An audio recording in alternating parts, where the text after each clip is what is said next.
Ayan po, hindi lapat yung kanyang air swing, ay yung kanyang air louver, hindi siya lapat.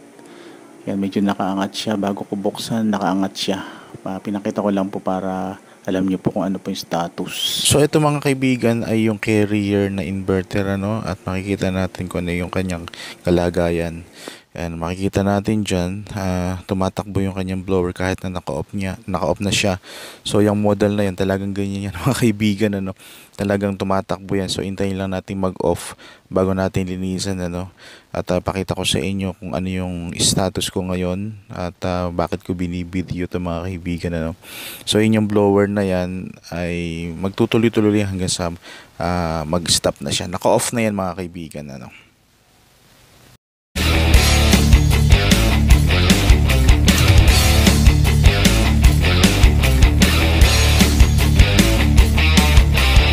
So ayun mga kaibigan, binidyo ko tong ginagawa ko dahil isang totoo mag-isa lang ako naglilinis dito.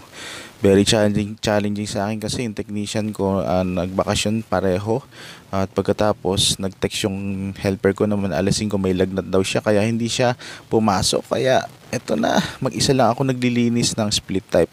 Sa totoo lang pangalawang split type ko na to mga kaibigan, yung una sa may itaas, second floor, ito naman sa ground floor sa kwarto ng lola. Yan.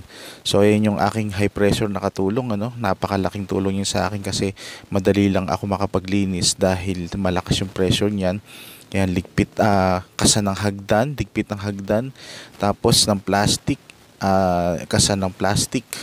Yan ako, kahit na hirap na pagod na nakangiti pa rin, So kinakasa natin yung mga gamit diyan. Yan yung high pressure nga, yung timba, lagyan ng tubig. Buti na lang hindi malakas sa tubig yung kanyang high pressure, At malakas naman pagka in-spray mo dahil malakas yung tubig, malakas yung hangin. Kaya ayun nga, natatanggal yung dumi sa split type.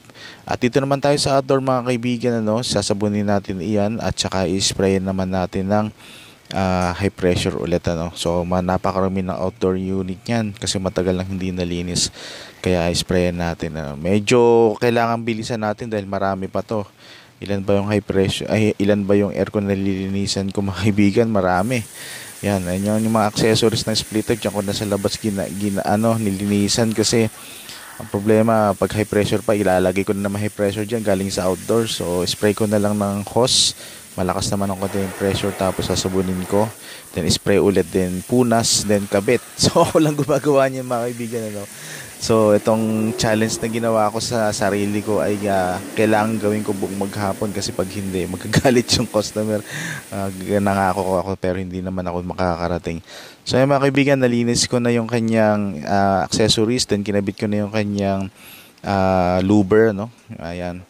So madali na may kabit iyan mga kaibigan, basta alam nyo kung paano babaklasin at kung paano ibabalik. Okay mga kaibigan, etong next naman natin, ano ba yung next natin? Ayan, kinabit pa rin pala natin yung kanyang pinaka cover. Yan, kinabit natin. Madali lang tanggalin yan. Umpisahan nyo lang sa itaas, tanggalin yung screw sa ibaba. Then mahuhugot nyo na yan. Basta mataas yung hagdan nyo at laging may hagdan dapat kayo mga kaibigan para hindi kayo mahirapan. Kahit mag-isa lang kayo, madali lang linisin yan mga kaibigan. Kasi kung alam nyo na yung pasikot-sikot sa split type, hindi kayo mahirapan. Kahit pa marami ang screw, madali mong magagawa basta concentrated lang talaga. So ito na yung aking first challenge naman para sa window type. Binaba ko yung mag-isa mga kaibigan. 3-port yan.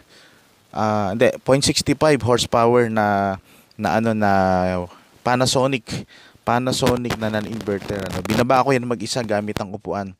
So kailangan mo lang ng lakas bago ka linis ng air conditioning. Dapat nag-exercise ka araw-araw, push up, yan, then baras, yan, para malakas ka. So tinesting lang natin yung mga kaibigan, Then ibinaba na natin dyan sa labas ng bahay at dyan natin lilinisin, So dapat malakas yung braso natin pagbababa. So tanggalin natin yung mga accessories niyan, tanggalin natin yung controls, tsaka natin lagyan ng plastic yung kanyang fan motor para hindi mabasa. Importante yun mga kaibigan, And then pagkatapos, okay na. binalik na natin, nalagay na natin accessories, lagay natin yung kanyang controls, tsaka yung iba pang dapat ibalik diyan ano. Sen gumagana na yung mga kaibigan ano. Yan, kailangan lang talaga ng strategy, lakas, at tsaka ng diskarte para maibalik natin iyan. Hindi ko maipakita dahil wala naman nagbibideo sa akin. Kailangan naman katuloy yung pagbidihan ko sa sarili ko ano. So yan talaga yan mga kaibigan ang ginagawa ko. Then eto naman sa kamag-anak naman nila to, split type naman ano. Hindi ko na na-video ng malapitan kasi medyo sensitive ang customer, kaya binidyo ko ng medyo malayo. Yan yung hagdan, nilagay ko diyan, sinet up ko yung kanyang funnel ano para makapaglinis tayo. I-spray natin iyan ano. Then ito naman, binaba ko na yung dalawang window type mga kaibigan ano. Mag-isa lang ako niyan.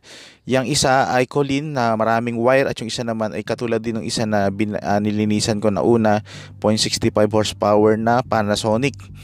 So yan, ganun lang ginawa ko. Second floor pa yun, binaba ko. Tapos iakat ko pa yan uli. Pagkatapos linisin, nakita ko sa second floor ulit. Pataas naman, so overhead ko yan.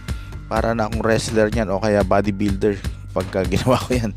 So okay mga kaibigan ano, ayan yung challenge sa akin sa buong maghapon, at hindi ko talaga makakalimutan to yung ginawa ko sa buhay ko. Biro mo, nakapaglinis ako ng 3 split at saka 3 window type sa loob lamang ng maghapon, at natapos pa ako niyan bago mag alas 7. Samantalang pag may partner ako, natatapos namin yung daming iyan ng ganyan ding oras. So dalawa no. So ibig sabihin, mas progressive pala tayo kapag kaya na natin isang trabaho, tapos may diskarte tayo, hindi na tayo nag-uutos, tayo nilang gumagawa. Mas mabilis tayong kumilos at makakapag-isip ng maayos kaysa utusan mo pa yung kasama mo ano. Pero syempre hindi naman laging ganun ano, kasi mahirap talaga magbuhat lalo na 2 horsepower. At siya nga pala, meron pa palang isang window type akong nilinisan na 2 HP. Diyan din sa araw na yan, ang katulong ko naman ay 2 katulong na babae. Kasi wala, no choice talaga, kailangan linisin aircon nila. Kamag-anak din nila iyan. So ang nalinisan ko pala ay hindi 3 window, kundi 4 na window type kasama yung 2 horsepower at 3 split type. So yun lang mga kaibigan ano, extra challenge lang talaga ang ginawa ko. At sana kung gagawa kayo ng ganyan, kailangan malakas kayo at may diskarte. Kung wala talagang magagawa, i-reschedule nyo na lang ano. Pero ginawa ko yan para sa customer dahil magkakamag-anak yan. Nangako ako na dapat matapos yan ngayong araw na to, at ginawa ko nga. Alright mga kaibigan ano, salamat sa pag-subaybay dito sa aking new video ano. Sana ay may natutuhan kayo. May natutuhan kayo sa aking ginawang video ano. Makakatulong din yan kung paano kayo didiskarte kung mag-isa lang kayo. Alright, paki-subscribe na lang mga kaibigan at paki-share. Good day sa inyong lahat. Bye bye.